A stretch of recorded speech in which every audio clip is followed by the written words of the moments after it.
BTech BSc agriculture join అవ్వాలనుకుంటున్నారా? అది కూడా 100% ప్లేస్మెంట్ గ్యారంటీతో జీడీ గోన్కా యూనివర్సిటీ హర్యానా. నమస్కారం. ఆషాఢ శుద్ధ ఏకాదశి పరమ పవిత్రమైన తొలేకాదశిగా చెప్పబడుతుంది.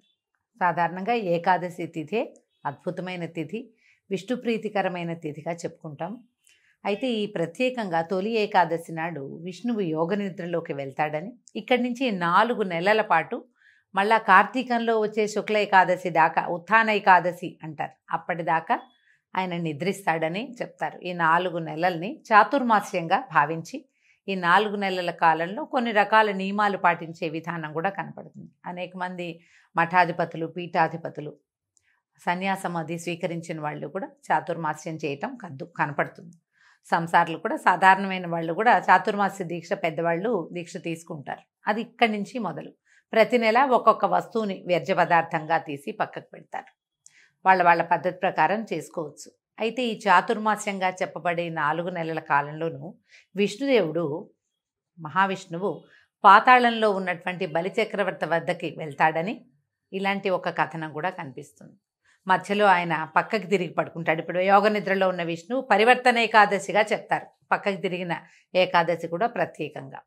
అయితే ఈ ఏకాదశిలో మొదటిగా తొలి ఏకాదశిగా చెప్పబడే ఈ ఏకాదశి రోజున పేలపిండిని విష్ణువుకి నివేదన చేస్తారు. పేలపిండి పంచిపెట్టచ్చు, చాలా విశేషమైన దానంగా పరిగణించబడుతుంది. ప్రసాదంగా ఇవ్వచ్చు, దానంగా ఇవ్వచ్చు.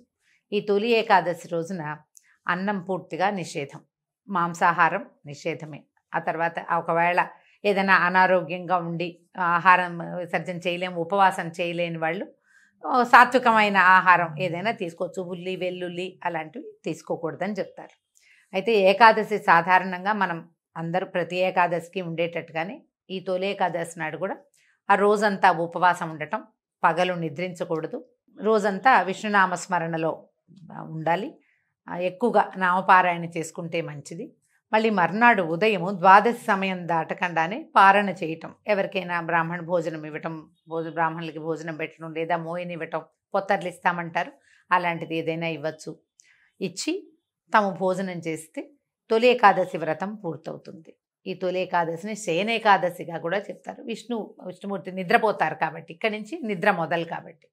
అయితే ఇప్పటి నుంచే మనకి కొద్ది రోజులు, ఒక 10 రోజుల తర్వాత ఇంచుమించుగా దీనికి దగ్గరలోనే ఉత్తరాయణ కాలం వెళ్ళిపోయి దక్షిణాయనం మొదలవుతుంది. ఉపాసనా కాలంగా చెప్తారు. దేవతల నిద్రాకాలమని, ఇప్పుడు తప్పకుండా ఉపాసనలు పెంచాలని, పండగలు చాలా వస్తాయి చూడండి. ఈ తొలి ఏకాదశి తర్వాత క్రమంగా మనకేముంది, ఆషాఢం వెళ్ళిపోతే శ్రావణం వస్తే అన్ని పూజలు. భాద్రపదంలో 10 రోజులేమో మనం గణపతికి పూజ చేసుకుంటాం. పౌర్ణమి గడిచి గణపతిని పంపించంగానే పితృ అమావాస్యలు అవి వచ్చేస్తాయి, పితృపక్షాలు వస్తాయి, మహాలయ పక్షాలుగా చెప్పబడతాయి. పితృపక్షాలు చేస్తాం. పితృపక్షాలు భాద్రపదం వెళ్ళంగానే ఆశ్వీజ మాసం వస్తుంది. 10-12 రోజులు అమ్మవారిని సేవిస్తాం. 10 రోజులు అమ్మవారి సేవ అవుతుందా, మళ్ళీ ఒక 15 రోజులు గడిచేసరికి లక్ష్మీదేవిని పూజ చేసుకుంటాం దీపావళికి. దీపావళి వెళ్ళిన తెల్లవారి నుంచి మొదలు కార్తీక మాసం మహత్తరమైన ఉపాసనా మాసం. అది కార్తీక స్నానాలు అవి చేస్తాం. కార్తీకం అవి మార్గశిరం రాగానే ఒక వారం గడిచేసరికల్లా ధనుర్మాసం ప్రారంభం అవుతుంది. మళ్ళీ విష్ణు పూజ మొదలు పెట్టుకుంటాము. ధనుర్మాసం పూర్తయి ధనుసయ్యి మార్గశిరం అయిన తర్వాత పుష్యమాసం సగపడి పడేసరికల్లా మళ్ళీ మనకి ఉత్తరాయణ పుణ్యకాలం మళ్ళీ మొదలవుతుంది. ఈ దక్షిణాయనం అంతా కూడా దేవతల నిద్రాకాలంగా ఉండి, ఈ సమయంలో మనం ఉపాసనలు, స్నానాలు, పూజలు, హోమాలు, తీర్థయాత్రలు అలాంటివన్నీ చేయటం వల్ల ఏమవుతుంది, భూమికి బలం వస్తుంది, మనకి పుణ్యబలం పెరుగుతుంది, దేవతలు కూడా బలం పుంజుకుంటారట. తర్వాత వాళ్ళు మనకి వరాలు ఇచ్చే కాలం ఉత్తరాయణం తర్వాత దేవతలు అత్యంత ప్రసన్నులుగా ఉంటారని ఇలా చెప్పబడి ఈ కాలం అంతా కూడా మనకి ఉపాసనా సంబంధమైన పండుగలే కనపడతాయి. దానికి ఆరంభమే తొలి ఏకాదశి. ఆషాఢ మాసంలో ఇంకా వేరే పండగలేం లేవు. ఆషాఢ మాసం శూన్యమాసం, ఖాళీ. కొత్తగా పెళ్ళైన ఆడపిల్లలు పుట్టింటికి వచ్చేస్తారు, అల్లుడు గడప దాటకూడదు, ఇలాంటి నియమాలు కూడా మన ప్రాంతంలో కనపడతాయి. అయితే ఆషాఢంలో ప్రత్యేకంగా ఆడవాళ్ళు గోరింటాకు పెట్టుకోవాలని, మునగాకు తప్పకుండా, అవిసె కూర, మునగాకు అవి తినాలని చెప్తారు. ఇవన్నీ కూడా సీజనల్గా చెప్పబడినవేనండి. ఆషాఢం తర్వాత ఏముంది, శ్రావణ భాద్రపదాలు వస్తాయి. శ్రావణ భాద్రపదాలు అంటే వర్ష ఋతువు, వర్షాలు వస్తాయి కదా. ఈ వానలు వచ్చే ముందు కాలం అంతా కూడా మనం మన గోళ్ళు, వేళ్ళు, చర్మం, పొట్ట అంటే మా గట్టుని అన్నిటినీ రెడీగా చేసుకోవడం కోసమే ఈ గోరింటాకులు పెట్టుకోవటము అలాంటివన్నీ. తర్వాత మునగాకు తినటము, మొరింగా అని ఇప్పుడు చాలా ఫేమస్ అయింది మునగాకు. ఈ మునగాకు కనుక తింటే ఏంటంటే గట్ ఫ్రెండ్లీ, అది మనకి శరీరాన్ని శుద్ధి చేస్తుంది. ఆదివారాలైనా కనీసం తినాలంటారు. తెలంగాణ ప్రాంతం అంతా ఆషాఢ మాసం అంతా కూడా అమ్మవారి సేవాకాలం నడుస్తుంది. విశేషంగా గ్రామదేవతల్ని అర్చిస్తారు, ఆమెకు బోనాలు సమర్పిస్తారు. ఆదివారం నాడు అసలు హైదరాబాద్లో అటు ఇటు నడవలేం మనం, రోడ్డు మీద చాలా రష్గా ఉంటుంది. అన్ని చోట్ల బోన సమర్పణే కనపడుతుంది. అన్ని దేవాలయాలు బిజీగానే ఉంటాయి. ఒక్కొక్క ప్రాంతంలో ఒక్కొక్క రకంగా చేస్తారు. ఈ ప్రాంతపు ఆచారం ఇట్లా కనపడుతుంది.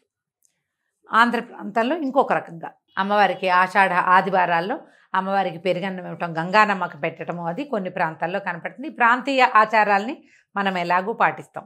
ప్రాంతాలకి అతీతంగా ఈ తొలేకాదశి పండగని అందరము చేసుకుంటాం. ఈ రోజున తెల్లవారే స్నానం చేసి తలంటు పోసుకోకూడదండి. నూనె రాసుకుని స్నానం కాదు, తల కొంచెం కుంకుడుకాయతోటో లేదా కాస్త షాంపూతోటో తల రుద్దుకోవటం, తల కడగటమే. తెల్లవారే స్నానం చేయటం, పూజా పునస్కారం చేసుకోవటం, భగవంతుడికి పళ్ళు పాలు నివేదన చేసి దాంతోపాటు పేల పిండిని కూడా నివేదన చేసి, పేలాల పిండినే ఈ రోజున మనం ఆహారంగా తీసుకోవచ్చు. దాన్ని అందరికీ ప్రసాదంగా పంచిపెట్టచ్చు.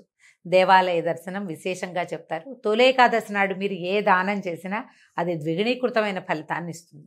దానం పుచ్చుకోని కూడా అనకూడదు. వాళ్ళు ఎవరైనా ఏమైనా ఇస్తే అబ్బాయి మేము ఇది తీసుకోండి అనకూడదు, తీసుకోవాలట తప్పకుండా. వస్త్రదానం చేయొచ్చు, పళ్ళు ఫలాలు దానం చేయొచ్చు, తీయని వస్తువులు ఏవైనా ఇవ్వచ్చు.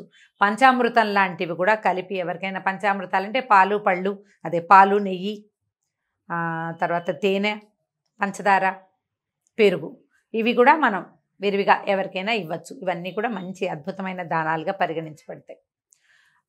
ఈ రోజంతా కూడా విష్ణునామ సంకీర్తన చేసుకుంటూ రాత్రికి జాగరణ ఉండగలిగితే చాలా మంచిది. ఏదైనా గర్భవతులు, పెద్దవారు, మరి చిన్నపిల్లలు వీళ్ళంతా అన్నం తినకుండా ఉండలేని వాళ్ళైతే వారికి ఉపవాస నియమం లేదు. ఒకవేళ ఉండగలిగితే అన్నానికి భిన్నంగా ఏదైనా కొద్ది చిన్నపాటి ఫలహారాన్ని స్వీకరించవచ్చు. ఈ రెండు లేకుండా ఉండగలిగే వాళ్ళు హాయిగా ఉపవాసం ఉండొచ్చు. భగవన్ నామస్మరణ చేసుకుంటే మంచిది. ఈ పరమ పవిత్రమైన తొలేకాదశి రోజున దుర్భాషలు ఆడకూడదు, ఇతరులని నిందించకూడదు, గొడవలకి కొట్లాటలకి దిగకూడదు. ఇది ప్రధానమైన నియమం. మీరు ప్రశాంతంగా ఉండి ప్రపంచాన్ని ప్రశాంతంగా ఉండనివ్వాలి. మర్నాడు ఉదయం పొద్దునే మళ్ళీ స్నానం చేసి దేవతార్చన చేసుకుని వంట చేసుకుని స్వామికి నివేదన చేసి ఎవరికైనా భోజనం పెట్టి మనం కూడా భోజనం చేయగలిగితే మంచిది. దక్షిణ తాంబూలాదులతో బ్రాహ్మణ్ణి సత్కరిస్తే మరీ మంచిది. ఇది సంవత్సరానికి ఒకసారి వచ్చేదే. ఈ మనం మామూలుగా చెప్పుకునే ఏకాదశుల్లో ప్రత్యేకంగా ఈ ఒకరోజు ఉపవాసం ఉన్నా చాలా 24 ఏకాదశులు వస్తాయి మనకి సంవత్సరానికి. అవన్నీ చేయలేము. ఈ ప్రఖ్యాతమైన ప్రత్యేకత ఇది, స్వామివారు ఈ రోజున యోగ నిద్రలోకి వెళ్తాడు కాబట్టి ఈ రోజున అయినా సరే మనం ఉపవాసం చేయగలిగితే మంచిది. ఒకవేళ ఉపవాసం ఉండలేని వారు కనీసం మాంసాహారం తీసుకోకుండా అయినా ఉండగలిగితే మంచిది. భగవన్ నామస్మరణ చేసుకోండి, విశేషమైన ఫలితం లభిస్తుంది. అవకాశం ఉన్నవాళ్ళు ఈ పండుగని చక్కగా జరుపుకోవచ్చు. ఇవేటికి అవకాశం లేదు, ఏదో భోజనం చేసేస్తాం, దేవాలయ దర్శనం చేయొచ్చు కదా, కనీసం దేవాలయ దర్శనమైనా చేసుకోండి. విష్ణునామ సంకీర్తనతోటి ఈ తొలి ఏకాదశి పండుగని చక్కగా జరుపుకుందాం. నమస్కారం.